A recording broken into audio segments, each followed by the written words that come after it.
Et bien salut tout le monde, alors aujourd'hui on se retrouve dans cette nouvelle vidéo qui va être la partie 2 de comment éliminer les nitrates présents dans l'eau de l'aquarium. Donc on va à peu près garder la même technique, sauf que dans cette vidéo je vais plus vous parler plutôt que vous montrer la réalisation de la boîte. Donc si jamais vous n'avez pas vu la première vidéo et que vous êtes intéressé pour refaire ça chez vous, je vous invite à aller la voir et je vous explique en début de vidéo comment j'ai fait pour réaliser cette boîte. Bref, donc ici on peut voir que c'est toujours le même système, j'ai simplement fait un deuxième trou au-dessus du premier pour la sortie d'eau. En fait, si vous voulez, comme ça, dès que le premier trou est un petit peu obstrué, ça va couler par le deuxième et au moins j'ai aucun risque que ça déborde. Sachant que pour la petite histoire, maintenant il y a 7 plantes et non pas la première que j'avais mise. Car j'ai tout simplement eu un problème, j'ai un petit tuyau bleu comme on peut voir là, à la base j'en avais deux et il se trouve que le deuxième je l'avais enlevé et juste posé par dessus, je l'avais pas fixé en fait et c'était juste pour arroser les feuilles un petit peu et j'ai oublié de le remettre. Bref, pendant la nuit il a glissé, il est tombé hors de l'aquarium. L'aquarium s'est vidé petit à petit, mine de rien c'est un petit tuyau de pompe à air. Le matin quand je me suis réveillé, il manquait plus de 200 litres dans l'aquarium et les 200 litres s'étaient déversés dans ma maison. Donc je vous laisse expliquer le carnage.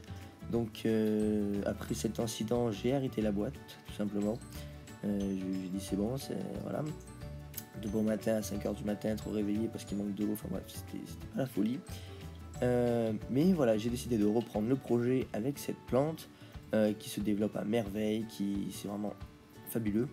Voilà, donc maintenant j'ai fait super gaffe et on peut voir qu'elle vraiment elle est magnifique, elle se développe super bien. Donc l'idée maintenant ça va être de recouvrir l'intégralité de la boîte, puisque là on peut voir qu'elle est encore un petit peu visible. Et puis après, une fois que la boîte sera totalement recouverte, et bien je pourrais tout simplement faire des boutures et aller mettre des plantes dans d'autres aquariums. Enfin, j'ai déjà un petit peu commencé à faire ça, j'ai déjà des plantes dans le 20 litres pour les petits cyclidés et également dans le 120 litres du well. Voilà, donc après, pour les personnes qui débarquent, qui n'auraient pas vu la première vidéo, je rappelle le système. Ici en bas, on a des tuyaux qui sortent de ma sortie du filtre, donc je les ai enfoncés dans la sortie du filtre. Ils passent directement dans cette boîte, donc on peut voir qu'il n'y a pas énormément d'eau qui passe, mais ça suffit en fait. Donc ils passent là-dedans. Dans cette boîte, je vais avoir des billes de céramique et des carrés de céramique. Donc ça va m'éviter de mettre tout type de terreau, de terre, de tout ce que vous voulez. Au moins là on a quelque chose qui est clean pour l'aquarium. Et en plus d'avoir la filtration des plantes, eh bien, on va tout simplement avoir une filtration biologique supplémentaire, sachant que des bactéries vont se développer à l'intérieur. Donc dans tous les cas c'est un point positif. Si vous voulez, ça va entre guillemets faire une extension d'un filtre. Donc écoutez, c'est que du positif, c'est pour ça que je l'ai fait. En plus là, avec cette plante là, niveau esthétique, ça va, c'est pas trop mal, ça fait pas horrible, pardon. Se développe bien, sachant que moi ma chambre est assez lumineuse, c'est à côté d'une fenêtre, donc il n'y a pas trop de soucis à ce niveau là. Après, moi je vais être totalement honnête avec vous, je vais pas faire comme dans certaines vidéos, parce que cette plante est assez connue, assez réputée, hein, mais il y a plein de vidéos, que ce soit françaises ou même étrangères, d'autres pays. Les personnes sont waouh, regardez, j'ai zéro nitrate, zéro nitrite, j'ai plus rien dans l'aquarium, c'est magique. Alors moi je suis désolé, mais je n'ai pas du tout eu ce retour. Après, étant donné que mon aquarium comporte énormément de poissons, c'est logique. Mais disons qu'en fait ça va, si vous voulez, aider l'aquarium à éliminer certains nitrates, en plus de la filtration biologique, certes, mais sachez que ça ne va pas les éradiquer. On ne va pas passer d'un taux de 50 et quelques à zéro nitrate, ça c'est pas possible. Dans tous les cas, l'aquarium pour qu'il fonctionne, il faut toujours qu'il y ait un minimum de nitrate. Donc vous ne tomberez jamais à zéro. Mais sachez que ça fait tout de même une aide supplémentaire à l'aquarium. Mais voilà, disons que si vous voulez, pour que ce soit réellement efficace, il faut que votre aquarium soit réellement sous-peuplé. Vraiment qu'il n'y ait pas beaucoup de poissons à l'intérieur, ou que ce soit vraiment des espèces pas très polluantes, que vous les nourrissez pas trop. Sachant que moi, ce sont encore des bébés, enfin ils ont 9 mois, mais ils sont pas encore adultes. Ils sont nourris plusieurs fois par jour.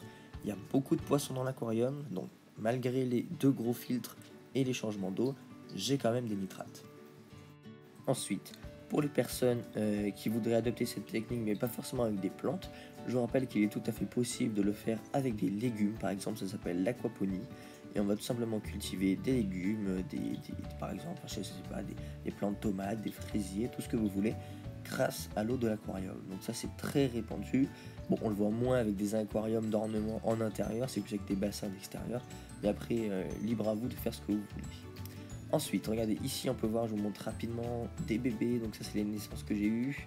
Là dans le petit pont noir, je les ai récupérés hier. Ce sont des petits Holonokara OB, je sais pas si je vais les garder, on verra.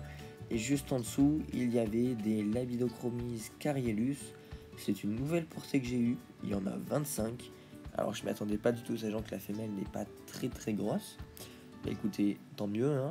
Là j'en ai déjà 13 dans le 20 litres qui sont en grossissement, qui vont très prochainement passer dans le 120 litres, sachant qu'ils grandissent pas mal. Et j'en ai encore 4 dans le 120 litres. Donc pour l'instant, c'est Labidochromis, si vous voulez, je vais les garder pour moi. Enfin, pas les 25 nouveaux, hein, mais les anciens, je vais les garder pour moi pour un nouveau projet dans le 600 litres. Donc j'espère que ce projet va se faire rapidement. Mais en attendant, il y a encore les Holonokara OB à l'intérieur. Donc voilà, je vous tiendrai au courant. Je vous ferai une vidéo là-dessus, il n'y a pas de souci. Bref, sur ce, j'espère que cette vidéo vous aura plu. Donc je ne suis pas vraiment rentré dans les détails parce que voilà, c'est assez facile à comprendre. Je vous avais déjà expliqué dans la première vidéo, c'est juste pour vous raconter un petit peu mes aventures et pourquoi j'ai changé de plante. Bref, si jamais vous avez des questions, surtout n'hésitez pas à les poser en commentaire ou sur Snapchat. Je rappelle mon pseudo Aquafish11. Et voilà, j'espère que cette vidéo vous aura plu. Ben moi je vous dis à la prochaine. Allez, ciao.